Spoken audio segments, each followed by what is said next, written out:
Today I wanted to teach you about making a tincture with chicken of the woods mushrooms. You've probably eaten the chicken of the woods mushrooms, but have you ever made a tincture out of it? It is medicine, believe it or not. It is medicine. Well, a few weeks ago, I found several pounds of chicken of the woods mushrooms, and we ate it. I sold some, shared some, and then I had all these leftover pieces that you could see here. And here's a little piece of it. You can see that it's kind of orangey, peachy color, and the other side is white.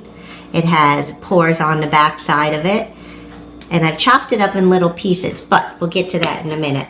So chicken of the woods mushrooms is rather large when you find it. And so there's parts of it that you can't eat. They're a little bit tough. Well, why put them to waste when you can just go ahead and make medicine? You could also take the parts that are not edible, that are a little bit too tough, and you could do either dehydrate them and powder them and then put them in soup stocks and just about anything you're cooking. You could cover chicken or other meats or other mushrooms with it, or you could freeze it and then save it for a soup stock and go ahead and throw the pieces in the stock when you're making it and then fish them out afterwards, because they'll probably lose all their flavor by that point anyway, but they will impart those good polysaccharides into your soup broth. So this mushroom, chicken of the woods, is Laetoporus cincinnatus, is the one that I keep finding. It tends to be lighter in color, like a little bit peachy orange, and the back is always all creamy white to pale peach. Whereas the other variety, the sulfurous variety, is bright. On the back side, it's bright yellow. The top is orange and yellow. If you have found that particular variety, please mention it in the comments below and what area you're from, because I would love to know. And if it tastes any different. So the sulfurous has more of the sulfuric compounds in it. And so for somebody that might be allergic to sulfur, you may want to test out a little piece of it first. With that particular variety, I've heard that it's best to boil it just briefly before you go ahead and bread it and fry it or cook it in any other way. The one that I have here, when it's very tender and young, I don't even bother dropping in boiling water. I just go ahead and bread it and dip it in egg and bread it again and either fry it or bake it. But if it is a little bit tough, sometimes I will drop it in the water just in case there's any critters in there, because sometimes in mushrooms you can't see those little critters. So now to the tincture. I am going to do what's called a weight to volume tincture. It's the more scientific, proper way of doing tinctures. Now, don't get me wrong, you could do the old-fashioned way where you just take a jar, fill it halfway to 2/3, pour vodka over it, and let it sit for about 4, 5, 6 weeks. Shake it daily and strain it and use it. But what I'm going to do is I am going to weigh the mushroom, and then whatever the mushroom weighs, which I have weighed it already, but I'm going to weigh it again for y'all. We're going to put that in a jar and say, I think it was about 4 ounces. We're going to add 5 times the amount of the weight for alcohol in volume. So for 4 ounces of the mushrooms, we would add 20 ounces of alcohol. And today I'm going to use Everclear, because I like to use the pure grain alcohol when doing mushrooms, because with mushrooms, this is only part 1. So we do a dual extracted version with the mushrooms. The first part is alcohol extraction, and the second part is a hot water extraction. This way, we get the polysaccharides and the triterpenes, all those good medicinal benefits that are in there. And what are some of the benefits? Well, first of all, like any other wild mushroom, this is great for your immune system. So taken daily or on a regular basis, you can mix it with other mushrooms in your tinctures. Taken daily, it'll help your immune system, strengthen it, and fight off any illnesses that might be out there. Also, it's been known with mice, I don't know if they did any human trials on this yet, but it's helpful for high blood sugar, and it can lower the blood sugar. So that would be really exciting for people, so that they don't have to take any kind of medications, pharmaceuticals. So it's also antibacterial, antifungal, and it's been helpful for people with leukemia. Good stuff. Who knew that, right? You thought, just tastes like chicken, which it does, by the way. So we're going to make some medicine. I know I've talked enough, so let's get started. First of all, I'm going to go ahead and weigh our mushrooms. Let's see, let me zero out our bowl. Okay, we're going to put the mushrooms in there. And I've chopped them up really tiny. They could be a little bit smaller, so if I see any big pieces, I'm going to go ahead and crunch them up just a little bit. And I thought it was right about 4 ounces. We'll see. Maybe a little bit more. Whoops, I'm always losing things on here. Okay. It's like 4.2 ounces thereabouts. So we'll take that.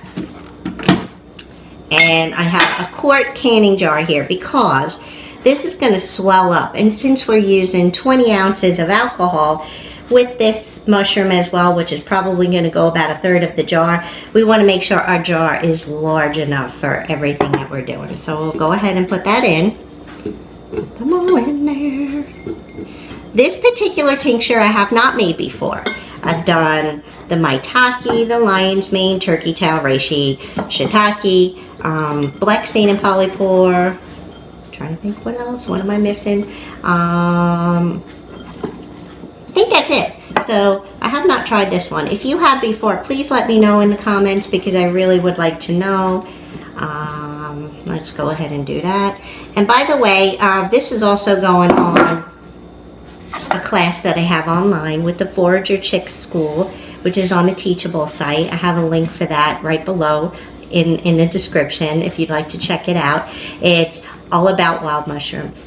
So you can learn your identification with mushrooms, what to do with the mushrooms, how to cook them, how to make medicine, all kinds of wonderful things. So if you want to check that out, you can below. But the students in that class are getting this video as part of their video course. So we have everything in here, and now we're going to take our alcohol. I already have 16 ounces of, I use Everclear. You can use whatever pure grain alcohol that you want. Now, the reason being that we use the pure grain alcohol, let me get this in there first, oops, is it's 195 proof. So if we did just this tincture, when it's all finished, it's probably going to be about maybe about 170 proof because, you know, alcohol, there's 4 more ounces here because the mushrooms have water in them. Not much now anymore, but they do have water in them, and so it's going to dilute it just a little bit. But remember what I said, this is just the first part. So when we strain these mushrooms out after just a couple of weeks, this is only going to be a 2-week process since we did weight to volume. When I strain this out, I'm going to save the mushrooms, put them in a pot, and then measure my alcohol. So we should still have approximately 20 ounces thereabouts. And then in the pot with the mushrooms that were strained, we will add about double the amount in water. So I'll put water in there, say about anywhere from a quart to 40 ounces. I'll bring it up to a simmer and let it reduce down to half because we want it to be equal parts. So once it's reduced down to half, we will let it cool, strain it. Has to be cool because otherwise it's going to kill the alcohol. And then we put equal parts of both of them into another jar. So when we do that, it takes your dilution rate down to about 45 to 50% thereabouts. Remember, because if we have all water, 20 ounces of water, and we have 20 ounces of almost pure grain alcohol by that point, it's going to take it down to about 50%. I know math is probably making your head hurt. I apologize. So if we were doing this with just vodka and you wound up getting 90 proof vodka, that's only 45% alcohol.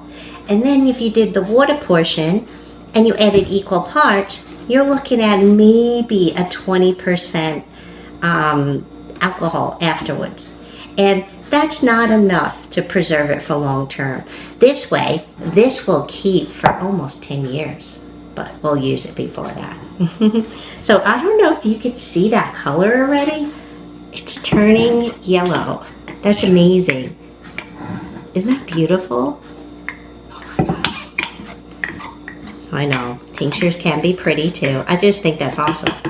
So I squished it down there. The main thing is you want to make sure your mushrooms are covered. Although Right now they're a little bit floaty. They will go down it, and remember, they're going to swell. Mushrooms swell. So we will label this with today's date. I'll put a label on it. Each day we'll go ahead and shake it and check to make sure those mushrooms are down below the surface, okay? If they're not, you could put something in there like our clean, sanitized rock in there to hold everything down, but do make sure you shake it daily, and then you won't have any kinds of problem. So I will show you part 2 when we get there. Have a beautiful day today.